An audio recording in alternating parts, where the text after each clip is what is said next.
Hello, what's up guys? Kita lanjutkan kembali pembahasan mengenai KUP, Ketentuan Umum dan Tata Cara Perpajakan. Kali ini kita akan melanjutkan pembahasan ke chapter yang baru, yaitu tentang penagihan pajak atau debt collection. Nah, penagihan pajak itu apa sebenarnya sih? Penagihan pajak adalah definisinya panjang banget sekali nih. Serangkaian tindakan agar penanggung pajak melunasi utang pajak dan biaya penagihan pajak. Nah, sesimpel itu. Saya ulangi lagi, penagihan pajak adalah serangkaian tindakan agar penanggung pajak melunasi utang pajak dan biaya penagihan pajak, yaitu dengan menegur atau memperingatkan, melaksanakan penagihan seketika dan sekaligus, memberitahukan surat paksa, mengusulkan pencegahan, melaksanakan penyitaan, melaksanakan penyanderaan, serta menjual barang yang telah disita melalui mekanisme lelang. Kemudian, yang ditagihkan itu apa? Yang ditagihkan itu adalah hutang pajak dan biaya penagihan pajak. Jadi ada dua hal ya ini yang menjadi objek pajak ya. Objek penagihan pajak ya. Hutang pajak yaitu pajak yang masih harus dibayar termasuk sanksi administrasi berupa bunga, denda, atau kenaikan yang tercantum dalam surat ketetapan pajak (SKP) atau surat sejenis berdasarkan ketentuan peraturan perundang-undang perpajakan. Jadi nanti bisa berupa SKP KB, SKP KBT, dan juga STP. Kemudian kalau misalnya utang pajak tersebut tidak dilunasi pada sebelum jatuh tempo atau dilunasinya setelah jatuh tempo, maka timbullah biaya bunga ya kan, biaya bunga penagihan. Kemudian yang kedua tentang objek penagihan adalah biaya penagihan pajak. Biaya penagihan itu diantara adalah biaya pelaksanaan surat paksa, yakni bahwasanya ketika jurusita pajak negara atau JSPN itu melaksanakan atau menyampaikan surat paksa, maka di sana timbul biaya penyampaian surat paksa. Kemudian ada juga biaya pelaksanaan surat perintah melaksanakan penyitaan, biaya pengumuman lelang, biaya pembatalan lelang, biaya jasa penilai, dan yang keenam adalah biaya lainnya yang berhubungan dengan penagihan. Kenapa biaya-biayanya ini muncul? Karena biaya-biaya ini ada karena muncul dalam proses penagihan pajak. Seperti hal yang tadi dalam pelaksanaan surat paksa, kemudian ini pelaksanaan surat perintah melaksanakan penyitaan. Artinya ketika Fiskus atau JSPN ini melaksanakan perintah penyitaan, maka di sana ada action aktif yang dilakukan oleh Fiskus. Kemudian pengumuman lelang juga membutuhkan biaya untuk melakukan lelang di surat kabar misalnya surat kabar baik itu online ataupun yang lainnya ya, ataupun yang cetak ya. Biasanya ada persyaratan-persyaratan tentu, surat kabar apa yang minimal memenuhi syarat untuk menjadi pengumuman lelang ini. Nah, itu juga timbul biaya, maka atas biaya-biaya tersebut itu dibebankan kepada penanggung pajaknya, karena dia memiliki utang pajak sehingga Fiskus melakukan tindakan-tindakan dan mengeluarkan biaya atas hal tersebut. Tentu biaya-biaya ini ditagihkan kemudian dibayarkan ke kas negara, bukan kepada Fiskus bersangkutan, tetap kepada kas negara yang biasanya melalui mekanisme PNBP ya, penerimaan negara bukan pajak. Begitu juga dengan kalau misalnya ada pembatalan lelang, kemudian jasa penilai untuk menilai suatu aset yang telah disita, kemudian aset tersebut disita dan Fiskus juga ingin mengetahui berapa sebenarnya nilai pasar dari aset tersebut sehingga dapat dilakukan pelelangan nantinya, sehingga harga yang tertera itu mendekati harga pasar, dan juga biaya yang lainnya. Itu adalah definisi dan objek penagihan. Ini adalah alur penagihan pajak dan gambaran proses penagihan pajak di Indonesia sebagaimana tertera dalam layar ini. Kalau misalnya memahami satu slide ini atau satu bagian ini secara menyeluruh, maka sebenarnya sudah mengetahui keseluruhan dari proses penagihan pajak. Nah, alur dari penagihan pajak ini dimulai adanya SKP, surat ketetapan pajak, yang berupa SKP KB, surat ketetapan pajak kurang bayar, SKP KBT, surat ketetapan pajak kurang bayar tambahan, termasuk juga surat tagihan pajak atau STP. Nah, katakanlah semuanya itu adalah SKP ya, sebut saja SKP ya. SKP tersebut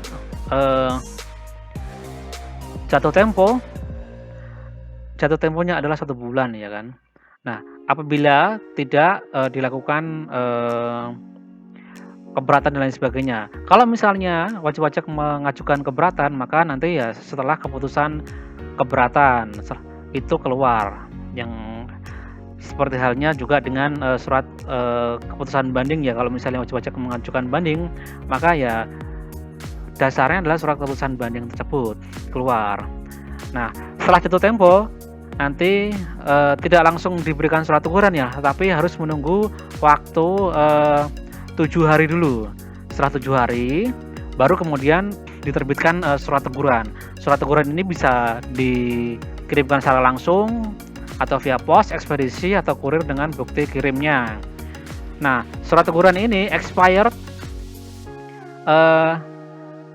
atau misalnya wajib pajak harus melunasi utang pajak yang Anda itu paling lambat 21 hari sejak surat teguran ini diberikan.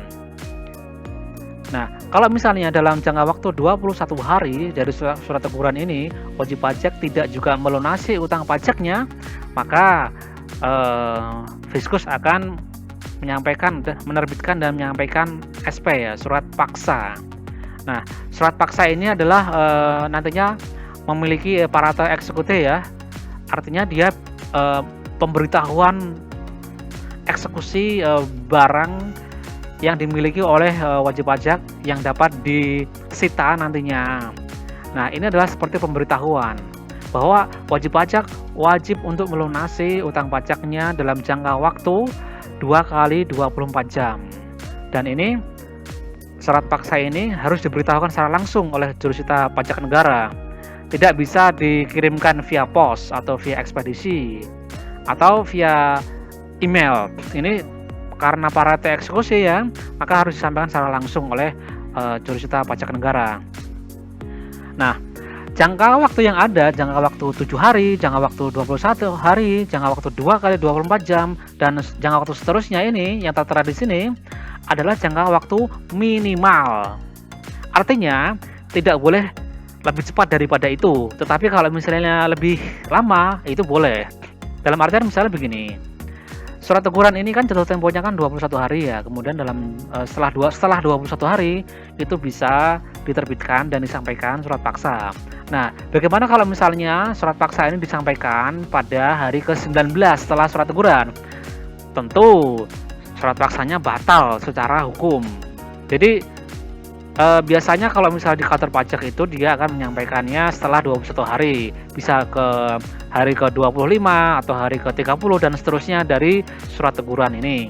Kemudian setelah surat paksa apa yang bisa dilakukan oleh Fiskus, yaitu menyampaikan surat perintah melaksanakan penyitaan ya, atau dilaksanakan penyitaan ini dalam jangka waktu 2 kali 24 jam setelah surat paksa ini dapat dilakukan pemberitahuan SPMP, surat pemberitahuan melakukan penyitaan, yang di dalamnya nanti ada eksekusi untuk barang yang akan disita oleh negara.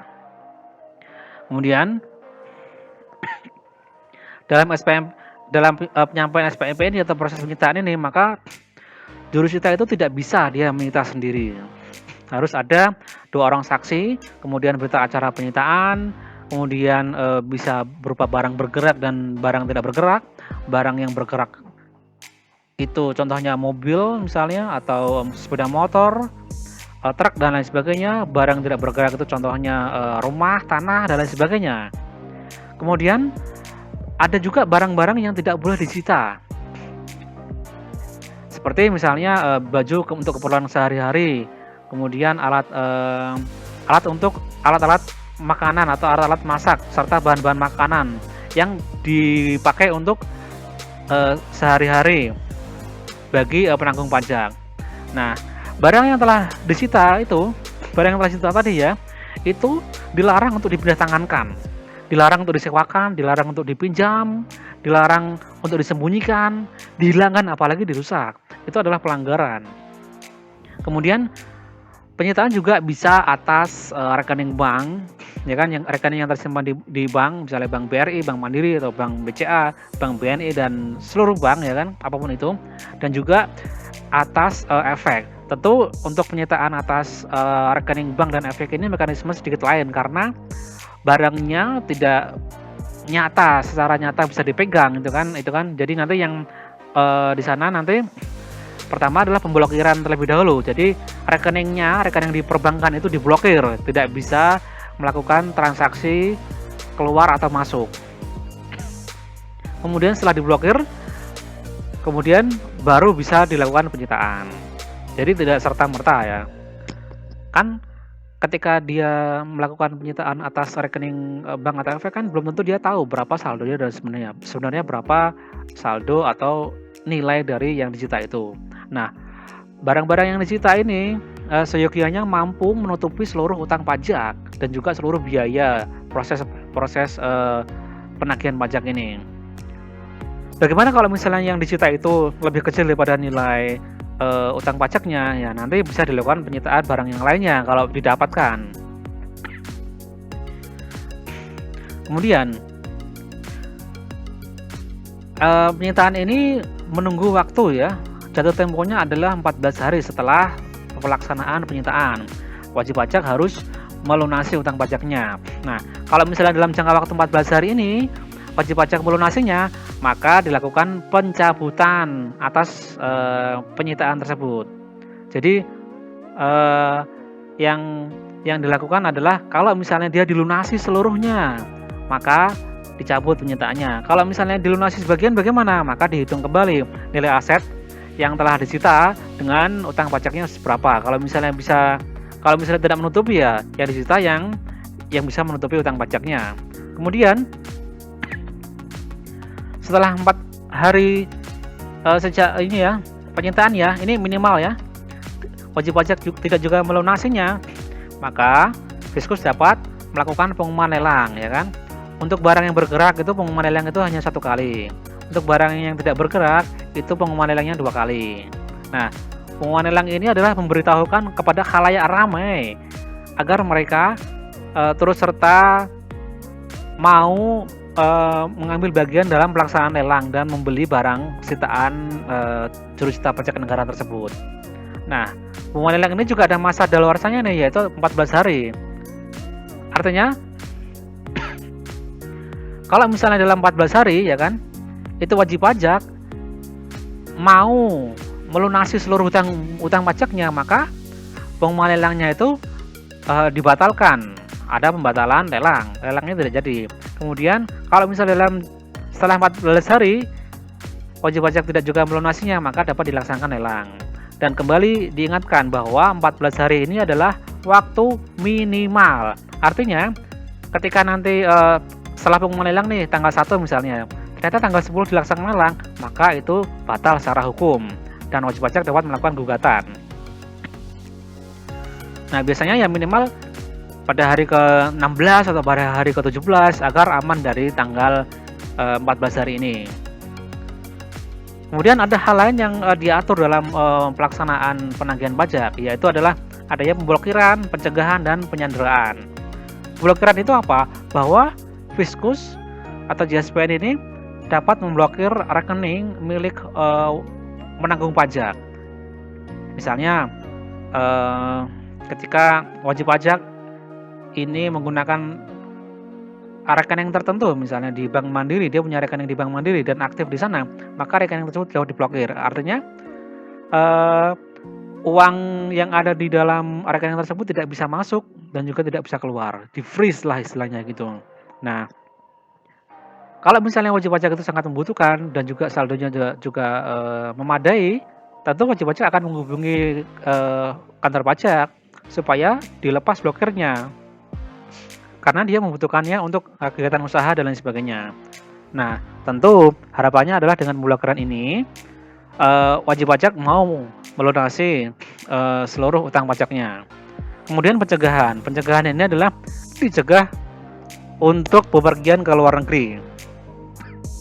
Yang artinya ketika penanggung pajak ini memiliki utang pajak dengan nilai nominal dengan syarat-syarat tertentu ya nanti akan dijelaskan. Ini sering bepergian ke luar negeri, misalnya diketahui dia sering ke Singapura untuk berobat atau ke Jepang untuk jalan-jalan dan lain sebagainya, maka Fiskus dapat mengajukan pencegahan agar penanggung pajak tersebut tidak bisa keluar negeri. Ya, ini dengan mekanisme dia mengajukan dari Fiskus dari bawah nih ya ke kementerian, nanti kementerian kepada Dirjen Kementerian Luar Negeri atau Dirjen Imigrasi ya, nanti mereka yang akan melakukan pencegahan. Kemudian bisa juga dilakukan penyanderaan. Penyanderaan ini adalah penanggung pajak ini disandera, dimasukkan ke penjara dalam jangka waktu tertentu ya kan, karena dia memiliki utang pajak yang belum dilunasi. Tentu penyanderaan ini seperti masuk ke dalam rutan ya, rumah tahanan, namun adalah rumah tahanan khusus untuk penanggung pajak, tidak dicampur dengan katakanlah narapidana kriminal dan lain sebagainya gitu ya. Kemudian untuk pencegahan dari penyanderaan ini ada syarat-syarat tambahan, yakni bahwa utang pajaknya itu minimal itu 100 juta. Jadi kalau misalnya di bawah 100 juta ya nggak bisa dilakukan pencegahan dan penyanderaan. Kemudian wajib pajak atau penanggung pajak ini diragukan itikat baiknya untuk pelunasi utang pajak. Artinya ketika misalnya wajib pajak mengajukan angsuran, ya itu harus dibayar atau dilunasi sesuai dengan kesepakatan bersama tentang angsurannya itu. Atau wajib pajak diragukan itikat baiknya ini wajib pajak setelah dilakukan misalnya surat teguran sudah, surat paksa sudah, kemudian dia tidak juga merespon, malah responnya sangat jelek, terus tidak mau membayar, atau kalau misalnya membayar juga tidak signifikan, maka dilakukan itikat baiknya untuk melunasi utang pajaknya. Penilaian itikat baik ini mungkin agak subjektif ya, karena guideline-nya ini juga masih sedikit apa ya istilahnya ya, abu ya. Cuman orang bisa menilai kalau misalnya dia punya utang pajak yang sangat besar ya, di atas 100 juta atau di atas sama dengan 100 juta ya. Kemudian sudah ditegur, sudah di konseling. Konseling itu artinya adalah wajib pajak diundang ke kantor pajak untuk membicarakan pelunasan utang pajaknya. Tapi juga wajib pajak tidak mengindahkan, maka itu masuk kategori dilakukan itikat baiknya. Kemudian untuk pencegahan dan penyanderaan ini ada jangka waktu yaitu 6 bulan dan dapat diperpanjang kembali maksimal 6 bulan.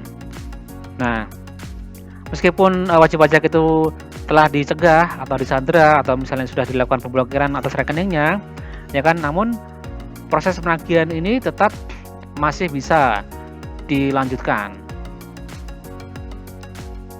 Itu garis besar atau prosedur penagihan pajak Indonesia. Semoga bisa memberikan gambaran secara utuh mengenai proses penagihan pajak ini.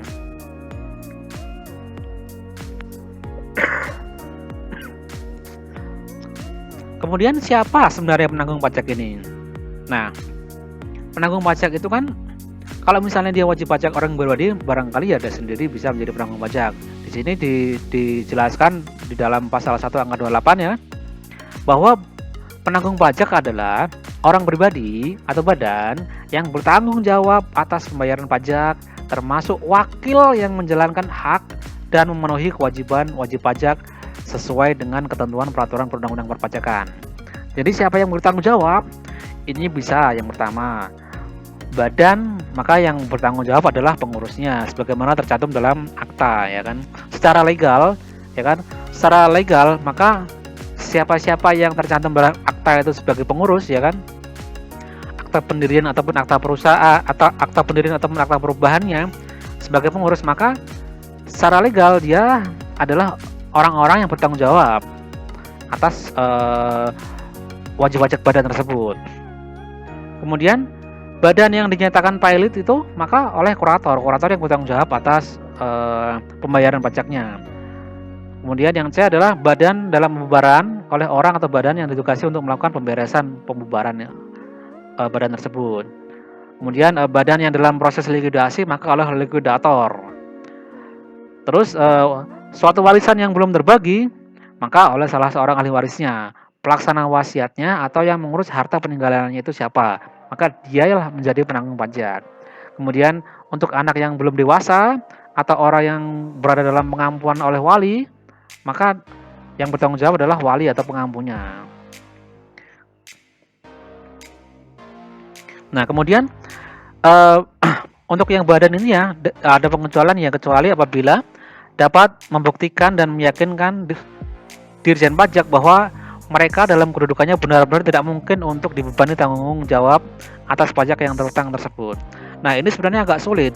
Nah, di zaman sekarang ini ada banyak perusahaan ya, berupa PT ataupun CV ya kan, di mana aktanya ya kan, akta pendirian atau perubahannya itu diatasnamakan orang lain, sedangkan pemiliknya yang sesungguhnya itu adalah berbeda.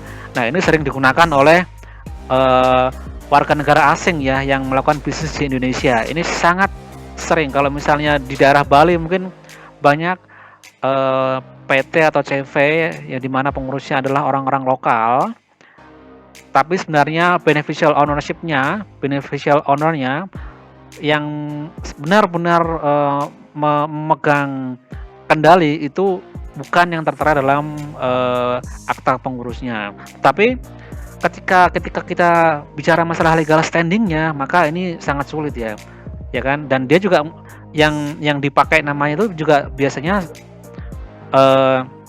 mendapatkan gaji atau mendapatkan sesuatu dari yang memberinya. Bisa juga yang menjadi pengurusnya sebenarnya adalah cleaning service-nya atau sopirnya, itu bisa juga, dan itu sering terjadi. Nah, ini cara-cara licik yang dilakukan oleh wajib pajak untuk menghindari tanggung jawabnya. Nah, ini perlu tentu membutuhkan treatment khusus dari Dirjen Pajak ya, untuk membuktikan dan menagih siapa sebenarnya yang bertanggung jawab atau siapa sebenarnya yang menjadi penanggung pajak itu, sehingga keadilan nanti bisa ditegakkan di sana. Kita contohkan ya mengenai ini ya. Setelah dilakukan pemeriksaan terhadap SPT PPh Badan tahun 18 ini ya, atas nama PT ABC ya, pada tanggal 20 September 2019 diterbitkan SKPKB dengan rincian seperti di bawah ini, dan pokok pajak yang kurang bayar adalah 1,2 miliar, kemudian ada bunga sebesar 216 juta. Oh, ini dalam ribu ya, maaf, 1.200.000 ini, kemudian bunganya 216.000, kecil sekali. Kemudian SKP totalnya adalah yang harus dibayar 1.416.000. Kemudian SKP tersebut harus dilunasi paling lambat tanggal 19 Oktober 2019, yaitu 1 bulan ya kan, sebagaimana jatuh temponya 30 hari ini ya, 30 hari dari tanggal SKP-nya. Kemudian oleh KPP ya kan, karena wajib pajak mengalami kesulitan, maka oleh KPP diberikan penundaan sampai dengan tanggal 25 Januari 2020. Nah, kemudian apabila sampai tanggal 25 Januari 2020 SKPKB tersebut belum dilunasi oleh PT ABC, maka dilakukan penagihan pajak dengan syarat paksa. Jadi penagihan dengan syarat paksa yang tadi itu juga melihat kondisi yang ada. Misalnya WP mengajukan pengangsuran atau mengajukan penundaan, maka diakomodirlah hal tersebut, tentu dengan mempertimbangkan kemampuan wajib pajak dan juga nilai dari utang pajak itu sendiri. Di dalam penagihan pajak di sana ada bunga penagihan. Seperti yang dijelaskan tadi secara singkat ya, bahwasanya apabila SKP ya kan, kemudian setelah jatuh tempo ya kan, dan belum dilunasinya, maka timbullah bunga penagihan. Nah, bunga penagihan ini sebesar 2% per bulan ya, untuk seluruh jenis SKP yang tadi. Sampai dihitungnya adalah sejak jatuh tempo harus membayar sampai dilakukan pembayaran. Kemudian seperti contohnya adalah sama dengan hal yang tadi ya, PT ABC ya. Itu misalnya WP melunasi pada tanggal 25 Oktober 2019 ya. Nah, ini kan wajib pajak ini kan sebenarnya telat ini. Seharusnya jatuh temponya adalah tanggal 19 Oktober ya kan. Namun dia baru bayar 25 Oktober. Nah, berarti telat berapa hari ini? Telat 6 hari ya kan. Nah, 6 hari ini dihitung 1 bulan karena 1 hari pun dihitung 1 bulan. Yaitu 2% ya kan. Kali 1 bulan kali jumlah yang masih harus dibayar sehingga total tunggal penagihnya 28.320. Ini ditagih dengan menerbitkan namanya STP, surat tagihan pajak. Bagaimana dengan penagihan seketika dan sekaligus dan apa itu maksudnya? Nah, penagihan seketika dan sekaligus itu adalah tindakan penagihan pajak yang dilakukan oleh jurusita kepada penanggung pajak tanpa menunggu tanggal jatuh tempo pembayaran. Seperti kita lihat tadi ya, pada chapter yang di awal tadi, penagihan seketika sekaligus itu bisa dilakukan di kapan saja, setelah jatuh tempo tentu ya. Nah, ini misalnya ketika di sini baru surat teguran baru dikirimkan 2 hari kemudian ternyata wajib pajak memenuhi syarat-syarat untuk dilakukan penagihan pajak seketika dan sekaligus, maka saat itu juga Fiskus melakukan penagihan seketika dan sekaligus. Apa saja ini yang dilakukan penagihan seketika dan sekaligus? Yang pertama adalah atas penanggung pajak jika dia akan meninggalkan Indonesia untuk selama-lamanya atau berniat untuk itu. Kemudian penanggung pajak memindah tangankan barang yang dimiliki atau dikuasai dalam rangka menghentikan atau mengecilkan kegiatan perusahaan atau pekerjaan yang dilakukan di Indonesia. Yang ketiga adalah terdapat tanda-tanda bahwa penanggung pajak akan membubarkan badan usaha atau menggabungkan atau memekarkan usaha atau memindah tangankan perusahaan yang dimiliki atau yang dikuasainya, atau melakukan perubahan bentuk lainnya. Yang keempat, badan usaha akan dibubarkan oleh negara atau telah terjadi penyitaan atas penanggung pajak oleh pihak ketiga atau terdapat tanda-tanda kepailitan. Nah, dari semua ini yang paling sering terjadi adalah yang poin 5, terjadi penyitaan atas penanggung pajak, terjadi penyitaan atas barang penanggung pajak oleh pihak ketiga atau terdapat tanda-tanda kepailitan. Nah, biasanya ketika wajib pajak itu mengalami kesulitan, dia juga kesulitan dalam melakukan pembayaran kredit atau utang kepada perbankan. Maka perbankan nanti akan menyita aset dari wajib pajak tersebut, aset dari nasabahnya. Nah, barang ini dapat disita oleh perbankan karena wajib pajak mempunyai utang pada perbankan. Nah, di lain hal, wajib pajak ternyata juga memiliki utang pajak kepada negara. Lalu bagaimana mengenai hal ini? Di sana ada hak mendahulu, yakni bahwa negara mempunyai hak mendahulu untuk utang pajak atas barang-barang milik penanggung pajak. Ya, hak mendahulu ini mungkin agak rancu kalau misalnya zaman now bilang hak mendahulu ya bisa jadi hak mendahului lah gitu ya. Nah, hak mendahului ini adalah bahwasanya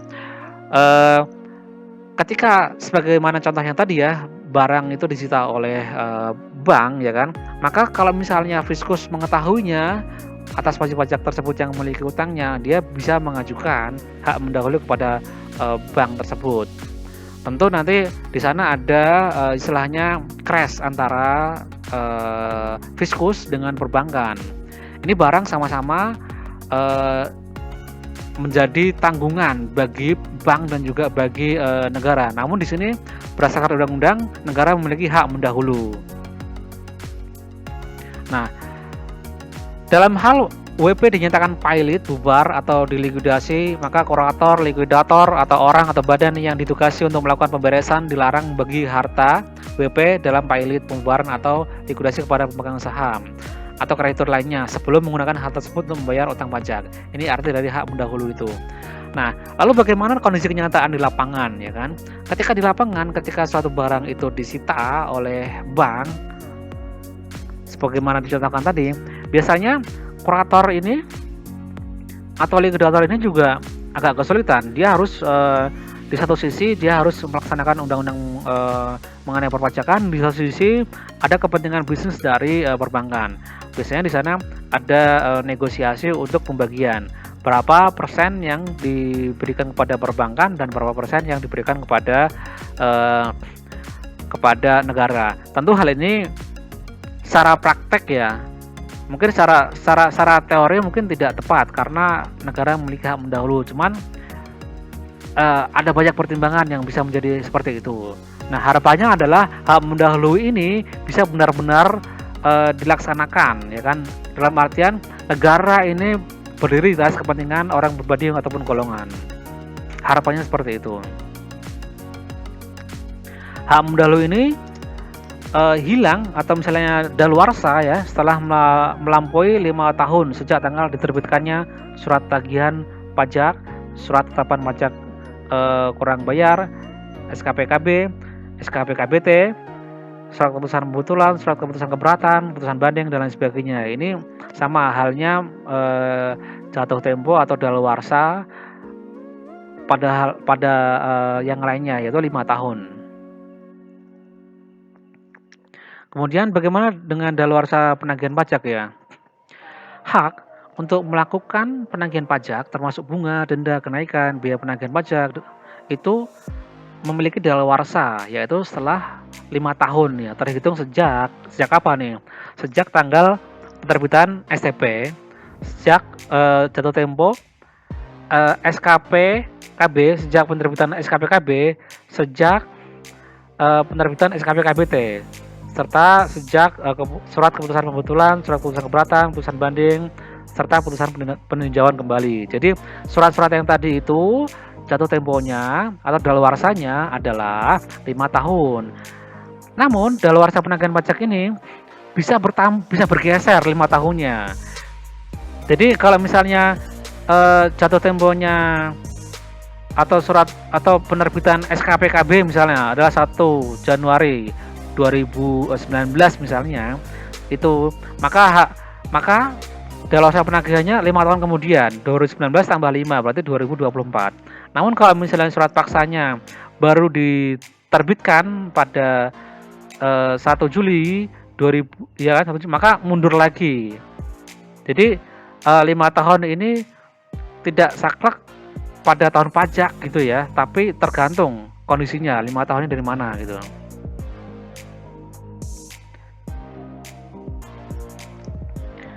Seperti ini ya dicontohkannya ya, mundur lagi daluarsa penagihan pajaknya itu.